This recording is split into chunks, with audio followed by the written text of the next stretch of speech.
आऊज़ु बिल्लाहि मिनश्शैतानिर्रजीम बिस्मिल्लाहिर्रहमानिर्रहीम। अस्सलामु अलैकुम वरहमतुल्लाहि वबरकातुहू। डियर स्टूडेंट्स, कैसे हैं आप? उम्मीद है आप ठीक से होंगे। तो चले शुरू करते हैं। आज हमारे पास lecture number 7 mechanics 2 moment of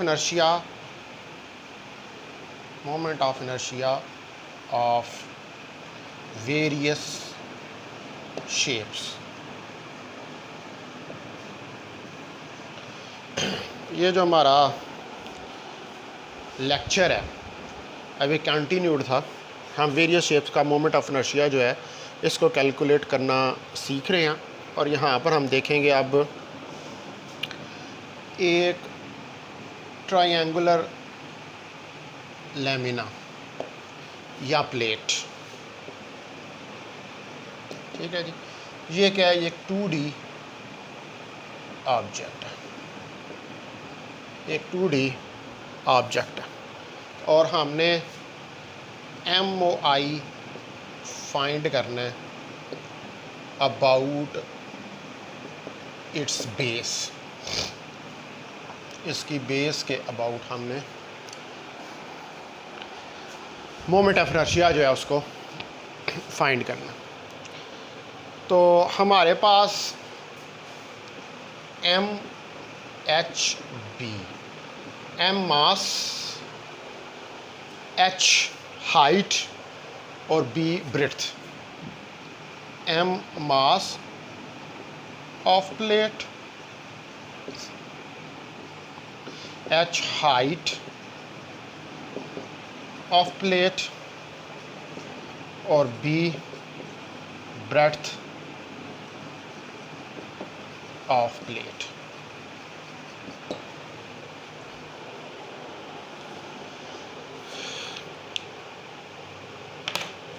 ये हमारे पास सिचुएशन। तो अब इस चीज़ को समझने के लिए हमें क्या करना पड़ेगा कि हमें जो है वो यहाँ से एक डायग्राम प्लॉट करनी पड़ेगी।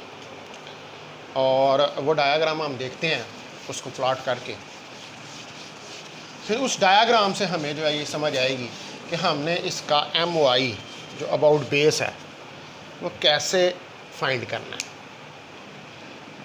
MOI about base of triangular lamina या प्लेट, ये हमारा मेन ऑब्जेक्टिव है। तो सपोज़ करें कि ये एक मैं रेफरेंस लाइन बनाता हूँ, एक बेस बनाता हूँ और यहाँ से ये डायग्राम बनाता हूँ। तो ये मेरी बेस है, यहाँ से ये एक्सिस पास कर रही है, ये बेस है मेरी। और इसकी हाइट H है, B इसकी ब्रेड्थ, B जो है वो इसकी ब्रेड्थ है।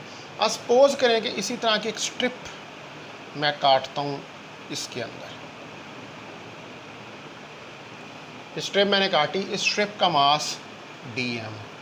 इस तरह की बहुत सारी हम काट लेंगे, ये देखें, ये बहुत सारी हम काट लेंगे ऐसे। इन सब का मास DM होगा। इन सब को हम इकट्ठा करेंगे तो ये पूरी जो प्लेट है उसका हमारे पास मास जो है वो निकल आएगा, जो कि M। हम कहते हैं कि ये जो है इसकी यहाँ पे लेंथ L है। ये हमारे पास एक ट्रायंगुलर प्लेट है। अब देखें आप कि ये हमारे पास जो है यहाँ पर ये किसी डिस्टेंस Y के ऊपर, ये वाली स्ट्रिप किसी डिस्टेंस Y के ऊपर है और इसकी इस स्ट्रिप की जो विड्थ है या ब्रेड्थ है वो dy है। ठीक है, देखें आप इसको अगर यहाँ पर अलहदा से हम बनाएं, ये इसकी लेंथ L है और ये dy है, इसकी ब्रेड्थ है। तो di moment of inertia, dm y square, या हम लिख सकते हैं di y स्क्वायर dm। ये हमारे पास मोमेंट ऑफ इनर्शिया है। आई इंटीग्रल ले लेंगे तो वाई स्क्वायर डी एम, ये हमारे पास चीज़ जो है वो बन जाएगी। अब सिग्मा 2D ऑब्जेक्ट है, सरफेस के ऊपर है, तो सिग्मा मास पर यूनिट एरिया, सिग्मा क्या होता है, मास पर यूनिट एरिया, और इसको हम लिख सकते हैं सिग्मा dm ओवर dA। अब ऑब्वियसली हमें यहाँ पर dm की वैल्यू जो है वो रिक्वायर है, तो dm हमारे पास कितना हो जाएगा, dm हमारे पास सिग्मा dA के बराबर हो जाएगा। अब हमें यहाँ पर dm को फाइंड करने के लिए एरिया चाहिए इस ट्राइंगुलर प्लेट का। देखें यहाँ पर मैं रेशो लेता हूँ ट्राइंगल्स की, ठीक है, ये निकालने के लिए रेशो ऑफ ट्राइंगल्स, मैं रेशो, एक ये ट्राइंगल छोटी, एक ये बड़ी जिसकी हाइट h है, और ये छोटी ट्राइंगल, इनकी मैं रेशो जो है वो लूँगा।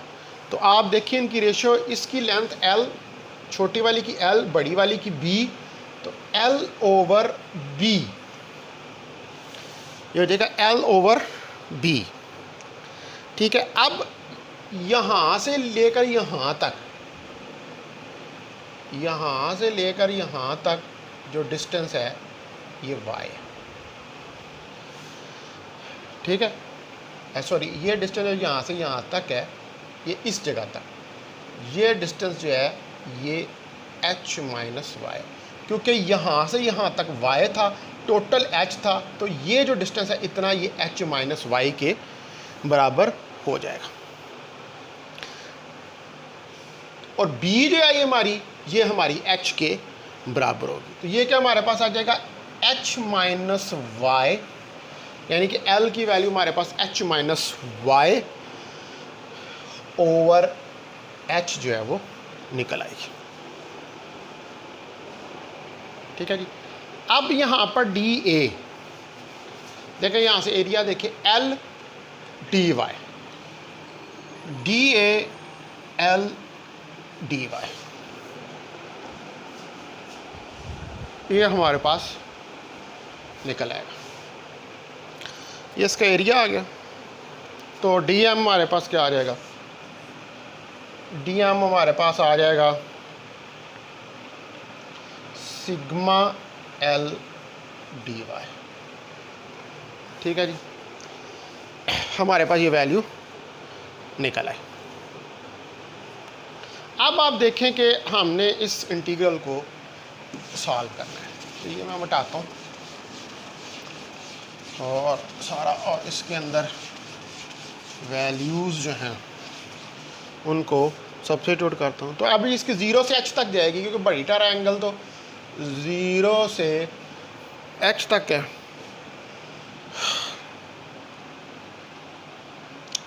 और यहाँ से L की वैल्यू देखें, वो जो L की वैल्यू है वो हमारे पास आ जाएगी b over h, h minus Y, ठीक है, क्योंकि ये है Y square L D Y sigma Y square L D Y, ये चीज़ है हमारे पास। तो इसको हम राइट डाउन कर सकते हैं, अगर ये वैसे सिग्मा को तो बाहर निकाल लें, सिग्मा बाहर आ जाएगा,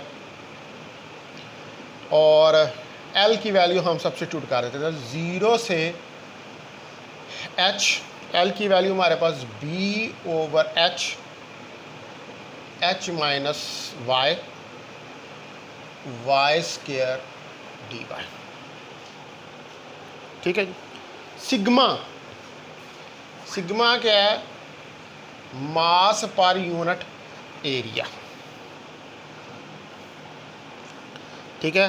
तो मास एरिया क्या है, area of triangle 1 into base into height 1 over 2 b cross l, तो ये आ जाएगा 2mBl, यही होता है ना area of triangle, 1 over 2 base into height,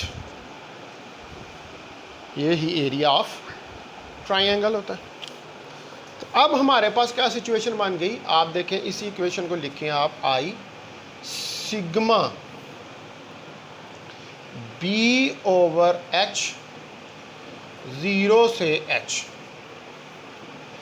h minus Y Y square D Y, ये चीज़ आ जाएगी। यहाँ पर सिग्मा की वैल्यू रखें इधर 2m over B L dot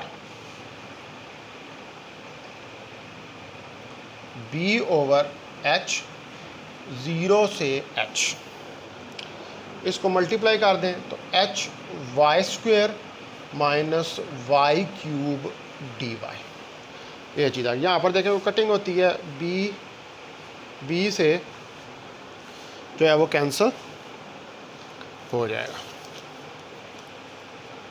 ठीक।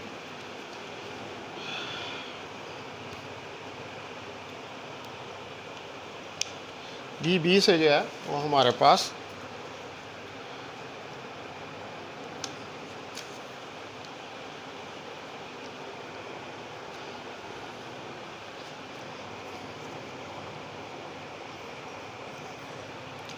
अच्छा, यहाँ पर जो है ना, एक मिनट, इसको ये है, इसको हम बेस इनटू हाइट, इसको हम कर लेते हैं बेस इनटू हाइट, ठीक है, बेस इनटू हाइट। तो ये हमारे पास क्या आ जाएगा, ये बी से काट गया 2m ओवर एच स्क्वायर 0 से h Y square D Y minus 2m over H square Y cube D Y.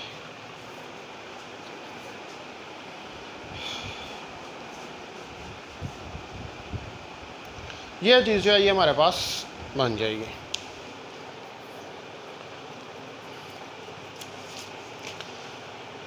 तो इसको अब आप जो है वो इंटीग्रेट करें, कर देते हैं इंटीग्रेट, इसको उसका मसला है।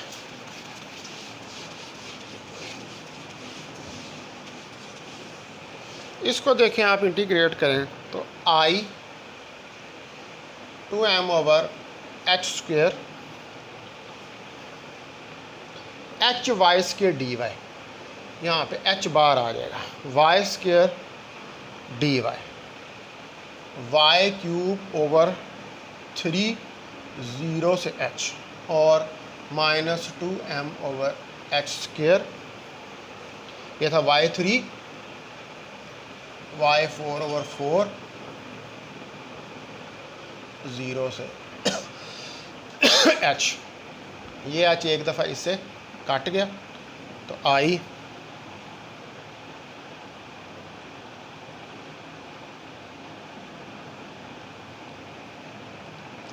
इससे कट गया तो 2m over h cube over 3 minus 2m over H square h4 over 4। ये चीज़ जो है ये हमारे पास बन जाएगी। ये h एक दफ़ा एक ऐसा h से कटेगा, ये h इससे कटेगा, ये और ये, तो i आ गया हमारे पास 2m 3h square minus 1 over 2 mh square, यानी कि i 2/3 mh square minus 1 over 2 mh square.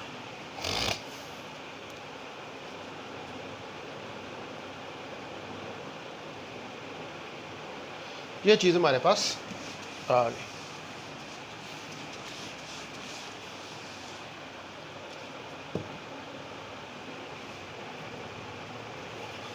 तो इसको हम अगर मैं लिखूं i 2/3 माइनस 1/2 mh स्क्वायर को कॉमन निकाल, तो ये क्या हो जाएगा 6, ठीक है,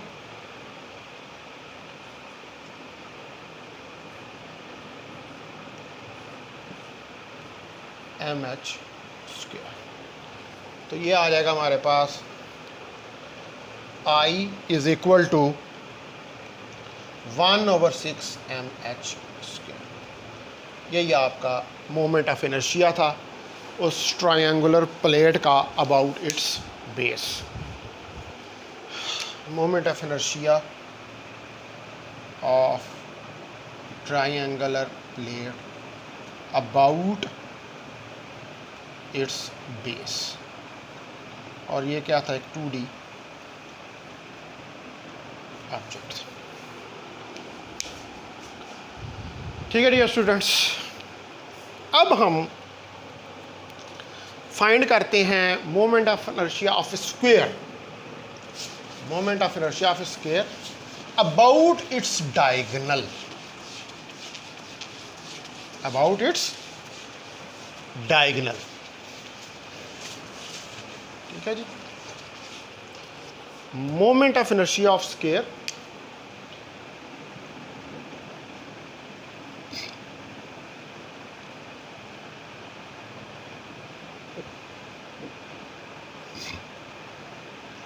अबाउट इट्स डायगोनल, उसके डायगोनल के अबाउट। हाँ, मैंने मोमेंट ऑफ इनर्शिया जो है एक स्क्वायर का, उसको कैलकुलेट करना। तो इसकी साइड जो स्क्वायर की है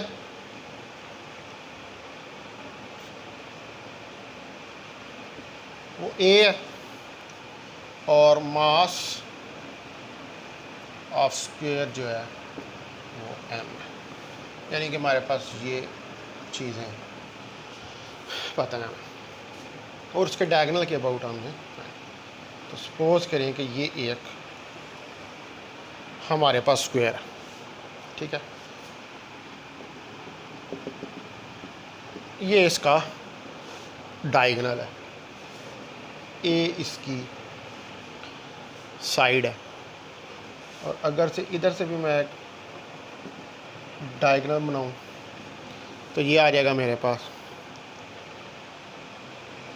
और यहाँ से कोई एंगल जो है वो 90 डिग्री का बन रहा है, इधर से लेकर इधर तक ये हाइट h।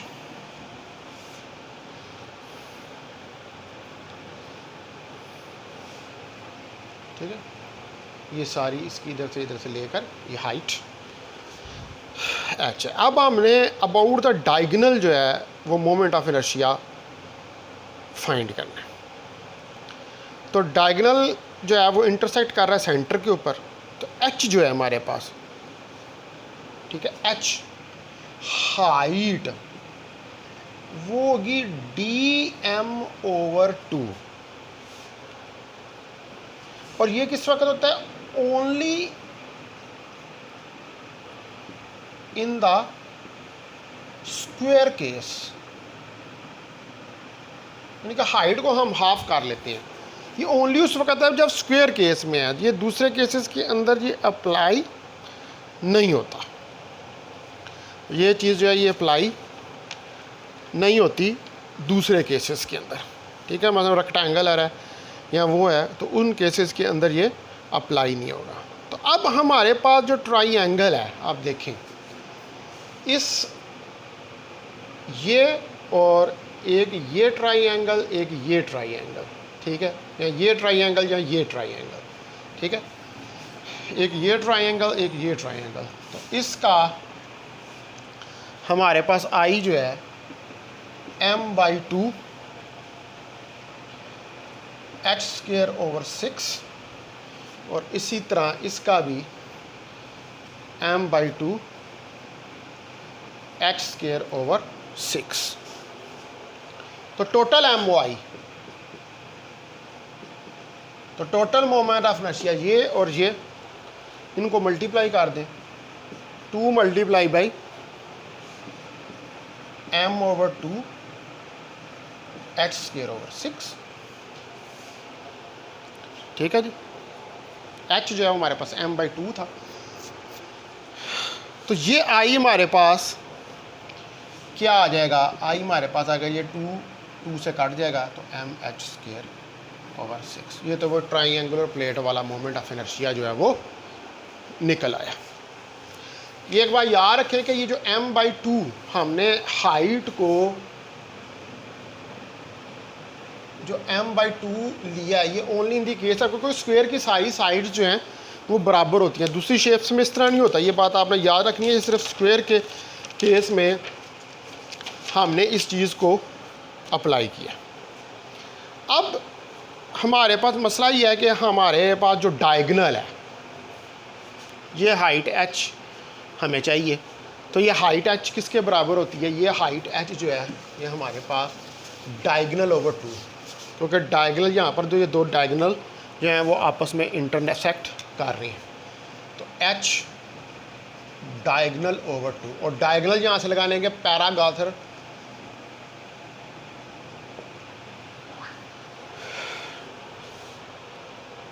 ठीक है, ट्राइंगल ला लगा के इसके ऊपर पाइथागोरन थ्योरम हम डायगनल कर लेते। देखें ये साइड ठीक है, ये साइड सारी साइडें बराबर है। A square plus A square का under root that is equal to 2a square का अंडर रूट और a इंटू 2 अंडर रूट। ये हमारे पास डायगनल निकल आया। तो h हमारे पास क्या आ गया?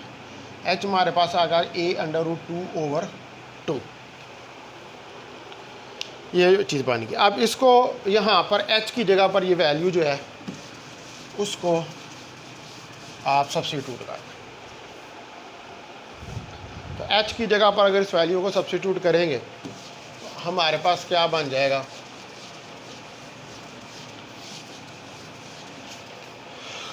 ये हमारे पास जो एक्सप्रेशन आ जाएगी i m ओवर 6।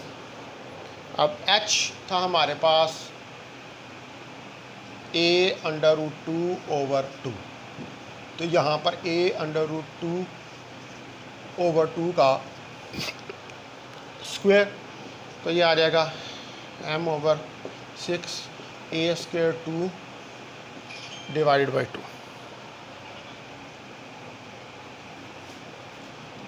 4 2 2। तो i m a square over 2। तो ये हमारा about diagonal moment of inertia जो है वो निकल आएगा एक स्क्वायर का। अब आप ये तो हो गया कुछ 2D की। कल मैंने आपको सॉलिड स्फीयर का भी जो है वो निकाल के दिखाया था। आज ज़रा हम हॉलो स्फीयर का कैलकुलेट करते हैं, और हॉलो स्फीयर का कैलकुलेट करने के बाद फिर मैं आपको जो मोमेंट ऑफ इनर्शिया है इसका सॉलिड स्फीयर का वो एक और तरीके से भी करवा के करके दिखाता हूँ। ठीक है, अब आ जाएं आप 3D ऑब्जेक्ट्स, जिसमें स्फीयर, सिलेंडर, कोन, ये सारी चीज़ें। सिलेंडर का हमने किया पहले, ठीक है। तो MOI ऑफ हॉलो स्फीयर पहले हम कैलकुलेट करके देखते हैं, ठीक है। About an axis passes through its center of mass। कौन से एक्सेस हैं जो इसके सेंटर ऑफ मास से पास कर रहे हैं? सपोज करें ये स्फीयर है, ये इसका ओरिजिन है, इधर से भी ऐसा ही होगा, इधर से भी ये ऐसा ही होगा, हर तरफ से ये एक जैसा होगा। यहाँ पर हम कोई मास लेते हैं DM, जिसके कोऑर्डिनेट्स हैं x, y और z। ये एक सिमेट्रिक शेप है, स्फीयर है, ये कहता है symmetric. Sphere is a symmetric shape. Sphere क्या है? स्फीयर एक सिमेट्रिक शेप है और ये 3D में होती है, ये हर तरफ से सेम होती है। It is same from all axes.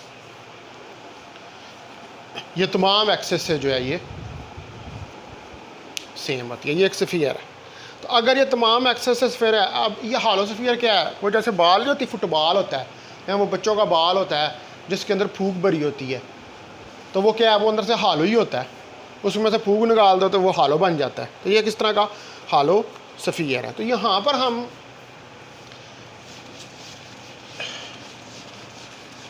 ये एक अजम्पशन लेते हैं कि चाहे एक्स हो, एक्स वाई जेड, हर तरफ से इसका मोमेंट ऑफ इनर्शिया ये ओरिजिन एक जैसा है, यानी कि I x I y I z is equal to I, या d I x d I Y d I z is equal to d I, यह हर तरफ से एक जैसा। अब डिस्टेंस हमने निकालना है from X axis, distance from X Y and Z axis. तो इस डिस्टेंस को समझने के लिए देखो मैं दोबारा यहाँ पर ये फिगर बनाता हूँ। ये मेरे पास x, ये मेरे पास y, ये मेरे पास z, ठीक है।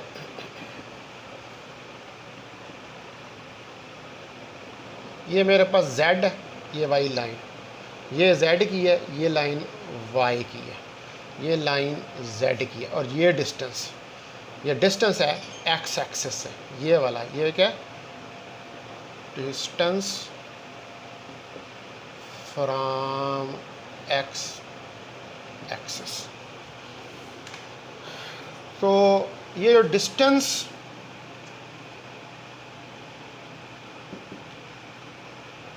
फ्रॉम x एक्सिस जो है, ये हमारे पास क्या आ गया, Y square plus Z square under root. इसी तरह y से X square plus Z square, और इसी तरह जेड एक्सिस से X square plus Y square.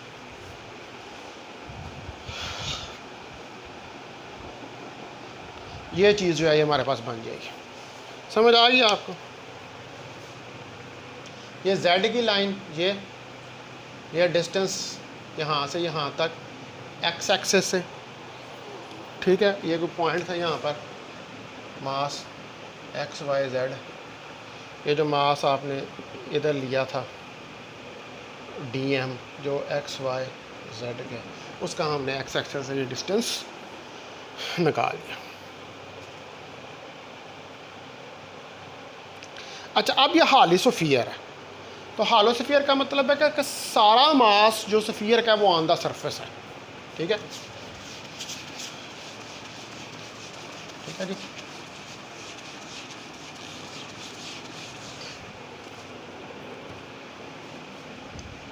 As the sphere is hollow, so all the mass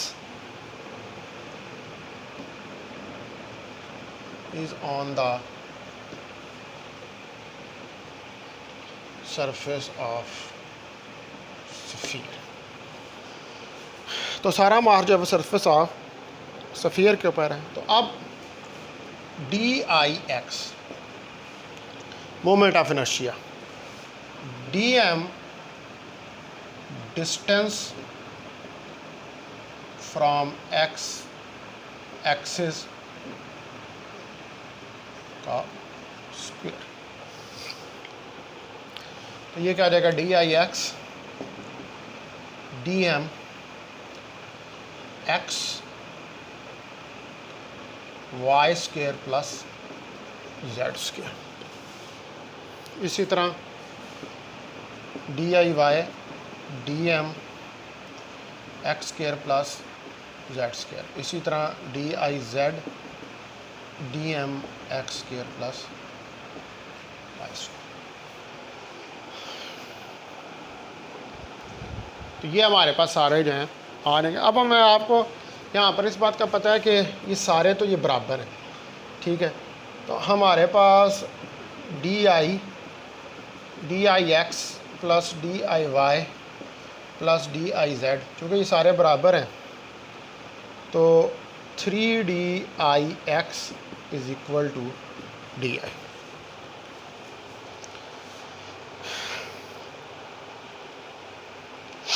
हम ये भी लिख सकते हैं। दूसरा, आप देखें कि चूँकि ये सारे एक दूसरे के बराबर हैं तो इसमें अगर हम ये वैल्यूज़ सब्स्टिट्यूट करें, ठीक है जी, इसके अंदर ये वैल्यूज़ ये वाली सब्स्टिट्यूट करते हैं। हम इस तरह करते हैं, अब इसको रहने दें। ये वैल्यूज़ अगर सब्स्टिट्यूट करें तो डी एम कॉमन निकाल लें, अंदर आएगा Y square plus Z square plus X square plus Z square plus X square plus Y square. तो ये सारे क्या हो जाएंगे, D M 2x square plus 2y square plus 2z square. तो यहाँ से D I is equal to 2dm X square plus Y square plus Z square.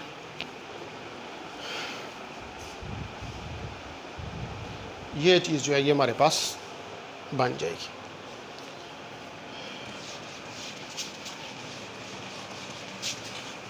ठीक है, तो ये डी आई जो है ये हमारे पास निकल आया।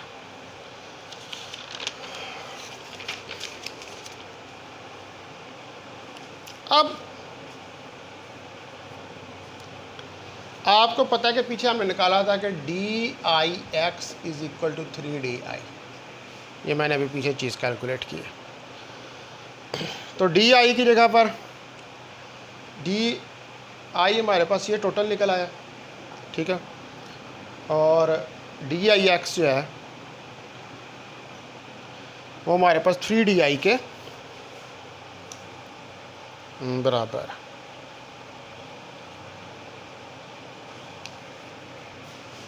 इसका भी छोड़े यहाँ। अच्छा, अब इसमें ये चीज़ जो है ये क्या है, अगर r जो होता है इसको लिखें xi plus y j plus z k, लिख सकते हैं पोजीशन वेक्टर। तो r हमारे पास x square plus Y square plus Z square का अंडर रूट आ जाएगा और आर स्केयर हमारे पास आ जाएगा x square plus Y square plus Z square.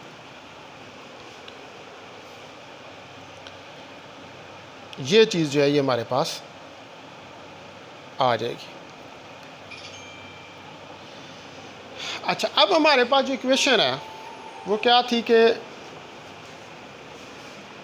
3di, जो फाइनल इक्वेशन आई हमारे पास वो थी 3di 2dm, क्योंकि ये सारे जमा करेंगे तो 3 आएगा ना, 3 है।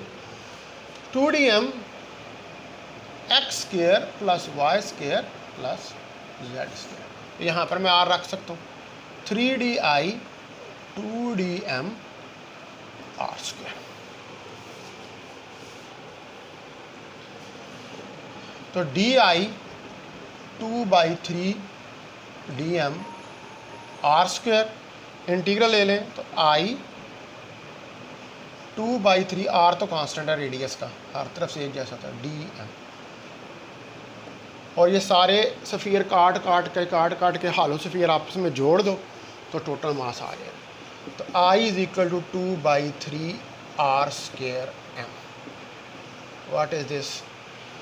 This is the moment of inertia of the hollow sphere about the axis passing through the centre of mass, passing through the centre of mass. ये हालो सफ़ियर का हमारे पास मोमेंट ऑफ इनर्शिया निकल आया।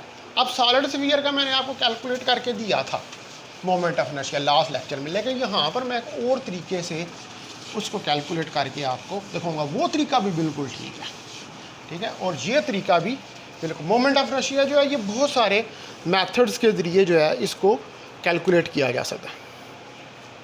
Moment MY of solid sphere about center of mass passing through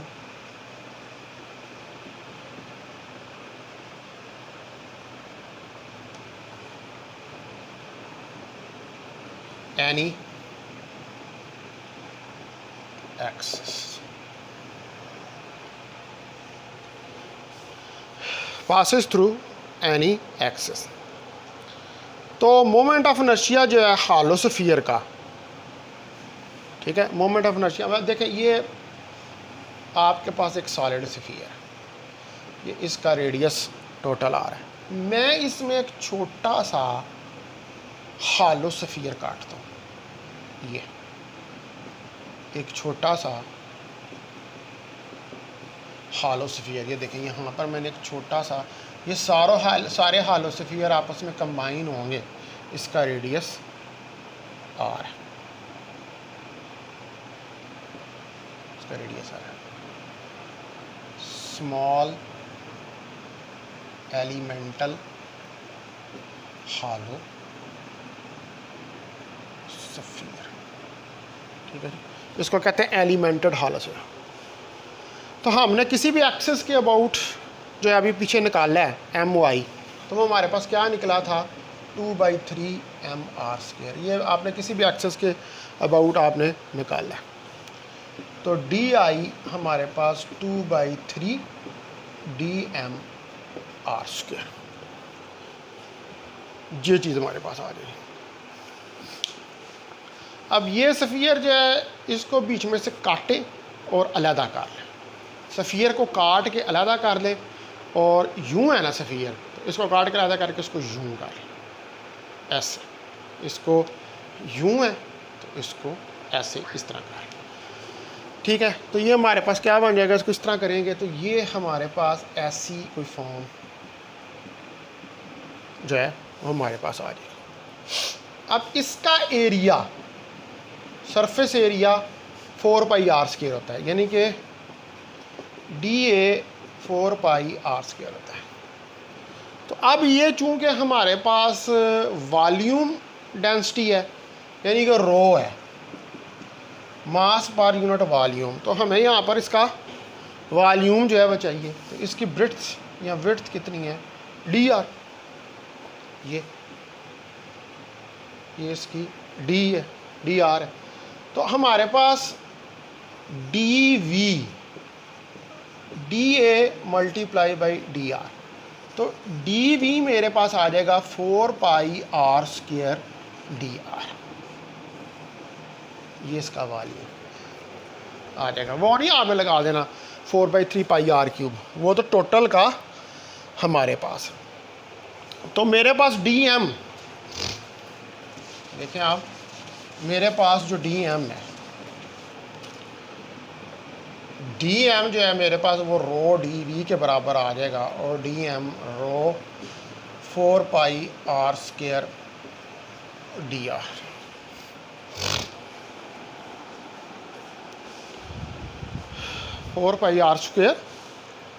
dr, ये चीज़ आ जाएगी मेरे पास। तो अब मेरे पास I 2/3 r² dm, तो I 2/3 0 to r r² into 4πr², रो को बाहर निकाल लें, dr, ये चीज़ जो है ये मेरे पास आ गई।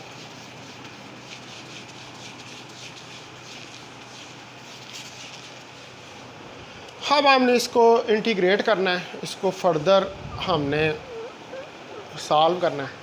तो आप देखें कि रो जो है सर, मास पर यूनिट वॉल्यूम, मास ओवर 4/3 πr², ये हमारे पास रो जो है वो आ जाएगी। तो I 2/3 रो 0 से R 4 पाई को बाहर निकाल लें। 4 पाई बाहर आएगा तो अंदर आ जाएगा R4 dr। तो I2/3 रो 4 पाई इंटीग्रल 0 से R5/5। तो ये आ जाएगा 2/15 multiply by 4 pi R5 is equal to R.R5 rho. अब यहाँ पर रो की वैल्यू रख दें। I8/15 पाई R5 और रो की वैल्यू M/4/3 पाई R3। ये इससे कट गया, ये इससे कटा, ठीक है। तो दोनों और 5, तो ये देगा I2/5 mr²।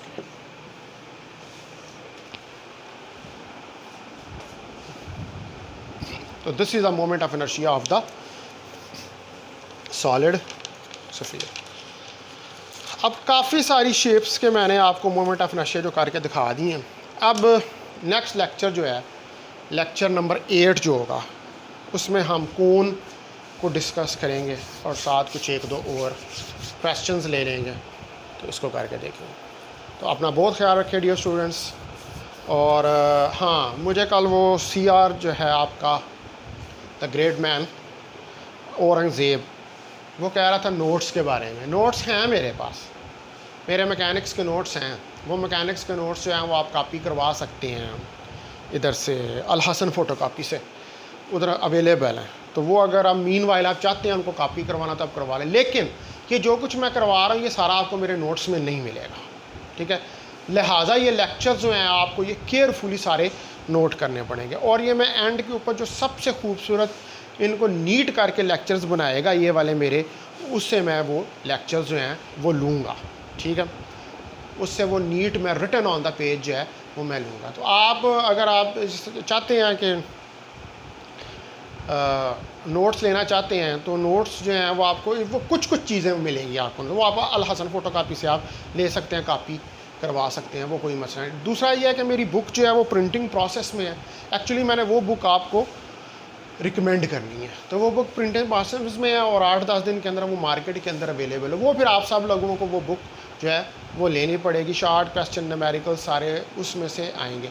इसकी मैं असाइनमेंट भी दूंगा आपको, ये चैप्टर मैं कंप्लीट कर लूँ उसके बाद आपको मैं असाइनमेंट भी जो है वो दूंगा। अच्छा, मेरे जो शॉर्ट क्वेश्चन और न्यूमेरिकल्स हैं जो बुक के हैं वो शायद आप लोगों के पास पहले भी हैं। आपने जब मैकेनिक्स 1 आप पढ़ रहे थे तो तैयब साहब ने शायद आपको वो रिकमेंड किए थे, आपने वो कॉपी करवाए थे, आई थिंक सो। वो आपने कॉपी जो है वो करवाए थे, तो वो तो आपके पास मौजूद है। तो वो जब मैं आपको असाइनमेंट दूंगा तो आप वहाँ से कर, अगर नहीं भी आपने कॉपी करवाए तो वो अल हसन फ़ोटो कापी से आप कॉपी करवा सकते हैं, वहाँ पर अवेलेबल है। दूसरा ये है कि बुक जो है वो जल्द मार्केट में आ जाएगी, फिर वो आप सब लोगों को वो किताब जो है वो लेनी पड़ेगी। बहुत शुक्रिया डियर स्टूडेंट्स, अपना ख्याल रखें। अस्सलाम वालेकुम वरहमतुल्लाहि वबरकातुहू।